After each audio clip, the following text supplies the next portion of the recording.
So the first thing I would do is do your research and decide what your ideas of the best practices for health and socialization of rabbits are. The ARBA has this wonderful book all about raising better rabbits, and I can say for a fact that a lot of pet owners do not agree with me. And that is because when we go by the ARBA standard, we aren't raising pets necessarily, we're raising stock. So it's important for you to figure out what you want from your breeder when it comes for best practices. So the first question I always ask is what their housing situation looks like. I want to see the inside of where they're raising the rabbits and how their rabbits are kept. Now, most breeders aren't going to actually let you into their barns, that includes me, because they want to keep biosecurity. With that being said, I will FaceTime you live and walk you through my barns so that you can see real time what everything looks like, just so you're more comfortable with how I keep my rabbits. The next thing that I always ask, because normally if I am buying from someone, I'm buying breeding stock, is how often they breed their does, when do they start breeding their does, and then I kind of do the math in my head. Personally, I prefer to breed my does around the 7 to 9 month mark. The ARBA does have a standard of when your animal should be bred, and if they are breeding before that time frame, I consider that to be a red flag. I also don't agree with overbreeding your rabbits. So if somebody tells me that they have started breeding their rabbit at 6 months and they are selling her at 1.5 years and she has already had 10 litters, huge red flag, the math is not adding up there. I personally only like to breed my does 3 to 4 times a year. Normally when their kits are about 8 weeks, I rebreed them, wean them so mom has some time to get back body condition and have a little time away from her kits, because raising children can be difficult. And then finally, I always ask their standard care practices for their sick rabbits and if they have any sick rabbits. Do they automatically cull out, or do they try to fix the situation the rabbit's in?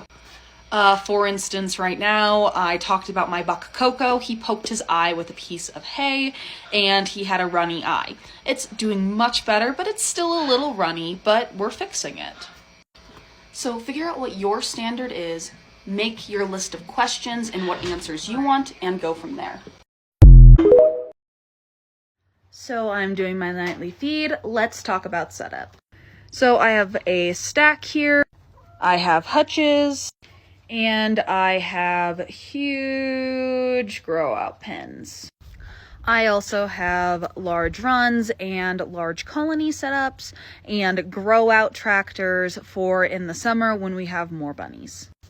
Do what works for you, and also keep in mind what you have your rabbits for. I have a completely different setup for the pets we have in the house compared to the stock we have outside. When it comes to separation though, things get a little tricky.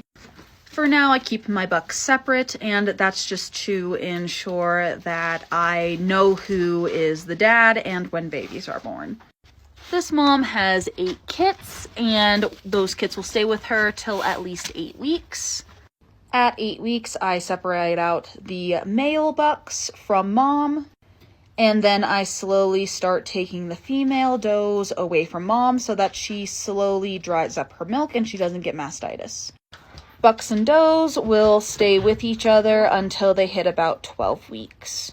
Once my babies hit about 12 weeks is when I start deciding whether they're going to stay in the program or if they're going to move on. Once they hit that age, I have one of 2 options. I can keep them in a bonded pair, or I can keep them separate. It just depends.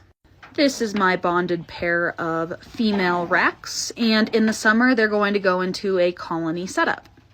Whereas Sadie, who is one of my show does, will probably never be in a colony setup because I need her to stay in the best condition she can to ensure that she is ready to show, or if she does have babies, I can pedigree them without a problem.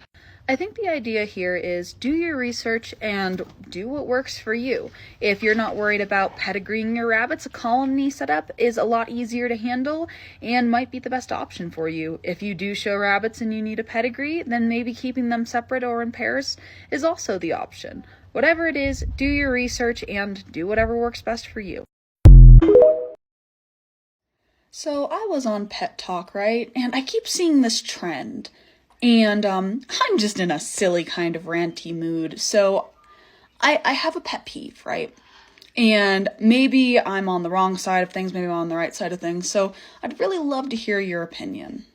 So I see this trend where either somebody works in a pet store or they're a groomer or something, and they bring in like a neglected animal. And the excuse is, well, this is my child's animal and they just don't take care of it, teehee. Like, what? Like, if you have a child and you get them a pet, ultimately it is your responsibility to take care of that pet because you are the adult in that relationship, right?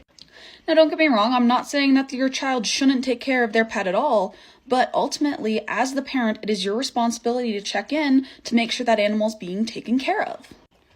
So, like, for example, my 4-year-old has a pet bunny, and every day I ask her, have you fed and watered your bunny? If she says yes, cool, we're good to go. But if she says no, I scoot her along and say, okay, let's feed your bunny. Let's take care of your bunny.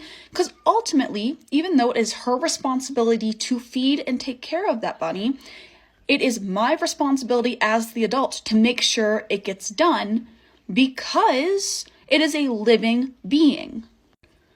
And this goes for older kids too. If your kid is like in their teens and they're not taking care of that animal, it is up to you as the adult to either make sure that animal is getting taken care of or find it a new home so it is being taken care of appropriately. It just grinds my gears when I see these things on TikTok or even YouTube where somebody's like, oh, my kid wasn't taking care of this animal and that's why it died. Are you not the adult? That is neglect on you too, because you're not doing your job. And it irritates me so much. So I guess the synopsis of my rant is, if you are going to get an animal in your home, take care of it or rehome it. I am so sick of seeing TikToks made from these groomers and these pet store people where they're getting animals returned that are dead, severely matted to the point they're pelted. Like, if you're a parent and your kid has pets, just make sure those pets are taken care of.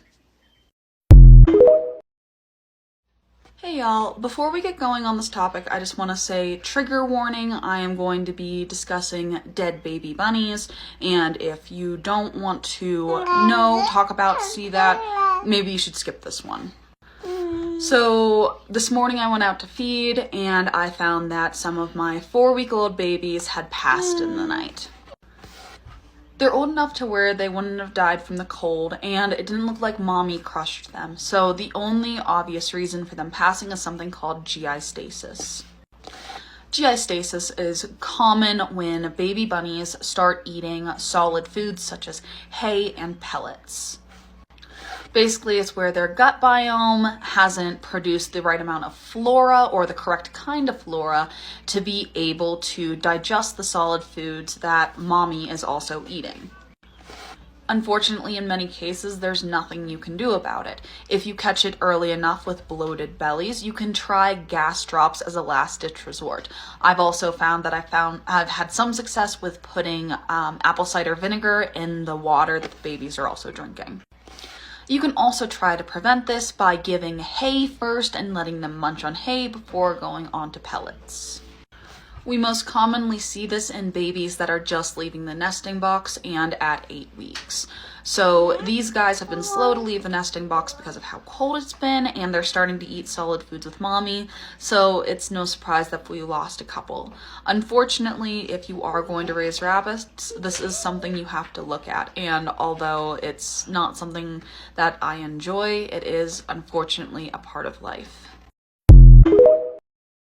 Simple enrichment toy for the buns. Fill a toilet paper roll with hay.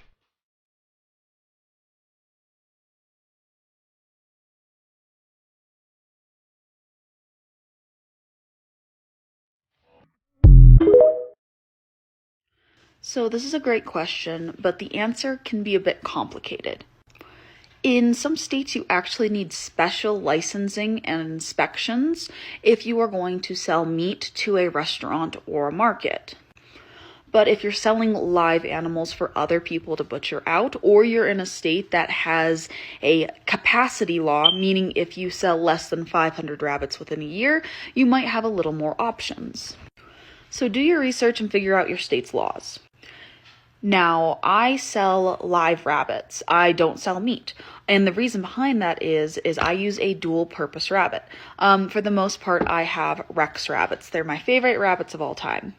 The reason behind this is they have an even temperament as well as a variety of colors and soft fur, which make them great pets and great for pet sales. But they also get anywhere from 7 to 10 pounds, which also makes them great as meat rabbits. So in my opinion, getting a dual purpose rabbit may not be great for meat production compared to Californians or New Zealand's, but it does give you a variety of sales. Because although commercial rabbits are great at growing out and producing meat, a lot of times they don't have the temperament that allows you to sell them as pets. So a lot of this is personal preference and research based, but I hope that answered some of your questions and gives you kind of an idea of where to start.